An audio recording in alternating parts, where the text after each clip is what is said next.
హైదరాబాద్ మరో ఇంటర్నేషనల్ ఈవెంట్‌కి వేదిక అయింది. బేగంపేటలోని ఎయిర్‌పోర్ట్‌లో అయితే వింగ్స్ ఇండియా 2024 కార్యక్రమం అయితే విజయవంతంగా కొనసాగుతుంది. ఈ కార్యక్రమాన్ని గురువారం కేంద్ర విమానయాన శాఖ మంత్రి జ్యోతిరాదిత్య సింధియా ప్రారంభించారు. ఇది 18 అంటే జనవరి 18 నుంచి 21 తారీఖు వరకు కొనసాగుతుంది. అయితే ఈ కార్యక్రమంలో భాగంగా అయితే వివిధ దేశాల నుంచి గానీ, వివిధ కంపెనీల నుంచి గానీ విమానాలు అయితే ఇక్కడికి తీసుకొచ్చారు. ఇందులో అయితే చిన్న విమానాలు, పెద్ద విమానాలు అలాగే హెలికాప్టర్లు అయితే ఉన్నాయి. దీంతో పాటు మన భారత ఎయిర్ ఫోర్స్ కూడా విన్యాసాలు చేస్తుంది. అయితే 4 రోజుల పాటు ఈ కార్యక్రమం జరుగుతుంది. అయితే మొదటి 2 రోజులు అయితే ముఖ్యంగా డెలిగేట్స్ అంటే దాదాపు 105 దేశాల నుంచి 1500 మంది ప్రతినిధులు అయితే వచ్చారు. సో వీరంతా కూడా ఈ ప్రదర్శన తిలకించి వారికి ఒకవేళ వారు అంటే హెలికాప్టర్ కావచ్చు, విమానం కావచ్చు నచ్చినట్లయితే ఆ కంపెనీలతోని ఒప్పందాలు చేసుకుంటారు. చివరి 2 రోజులైతే సామాన్యులకైతే అలా ఉంటుంది. అయితే మనం మామూలు వ్యక్తులు చూడాలంటే దాదాపు 30 అడుగుల దూరం నుంచి అయితే మనం విమానాలను చూడొచ్చు.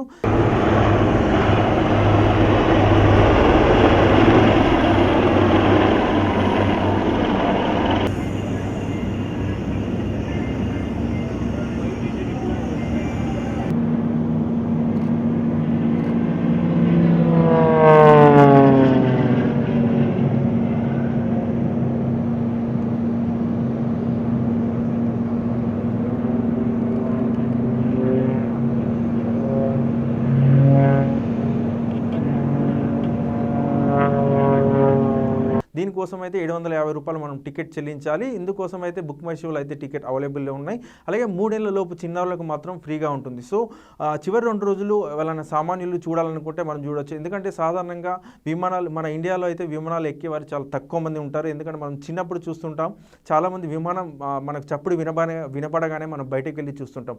సో ఇండియాలో చాలామంది విమానాలు ఎక్కని వాళ్ళు ఉంటారు. సో అందుకోసం అయితే వారు విమానాలు దగ్గరగా చూపించాలనే ఉద్దేశంతో కూడా ఈ విమాన ప్రదర్శన కార్యక్రమాలు అయితే చేపడతారు. అయితే ఎవ్రీ 2 ఇయర్స్ కోసారి అయితే వింగ్స్ ఇండియా అయితే నిర్వహిస్తారు. ఈసారి వింగ్స్ ఇండియా అయితే కేంద్ర విమానయాన సహకారంతో ఫిక్కీ ఆధ్వర్యంలో అయితే దీన్ని నిర్వహిస్తున్నారు. దాదాపు 4 రోజుల పాటు అంటే జనవరి 18 నుంచి 21 తారీఖు వరకు అయితే జరుగుతుంది. ఈ కార్యక్రమంలో మొదటి 2 రోజులు అయితే ప్రతినిధులు అంటే వివిధ దేశాల నుంచి వచ్చిన ప్రతినిధులకు అయితే అవకాశం ఉంటుంది. చివరి 2 రోజులకు సాధారణ ప్రజలకైతే ప్రవేశం ఉంటుందని చెప్పేసి నిర్వాహకులు చెప్తున్నారు. అలాగే మనం చూసుకోవచ్చు ఈ వింగ్స్ ఇండియా 2024కు ప్రత్యేక ఆకర్షణగా నిలిచింది బోయింగ్ 777X. ఎందుకంటే ఇది ఇండియా అంటే ప్రపంచంలోనే పెద్ద విమానంగా చెప్తున్నారు. ఈ విమానాలకు సంబంధించి కూడా ఎయిర్ ఇండియాకు పలు ఆర్డర్లు కూడా ఇచ్చింది బోయింగ్కు. సో త్వరలో కూడా ఎయిర్ ఇండియాకు ఇందుకు సంబంధించిన విమానాలు కూడా డెలివరీ కానున్నాయి. సో ఈ విమానం అయితే ఈ వింగ్స్ ఇండియా 2024కి అయితే ప్రత్యేక ఆకర్షణగా నిలిచింది. సో మీరు కూడా ఒకవేళ విమానాలు చూడాలనుకుంటే రేపటి నుంచి మీరు వెళ్ళొచ్చు. బుక్ మై షోలో ₹750 టికెట్ పెట్టి బుక్ చేసుకోవచ్చు. టికెట్ 3 ఏళ్ల లోపు వారికి అయితే ఉచితంగా ప్రవేశం ఉంటుందని చెప్పేసి నిర్వాహకులు చెప్పారు. కెమెరామెన్ రాజేందర్తో శ్రీనివాస్, వన్ డే తెలుగు, హైదరాబాద్.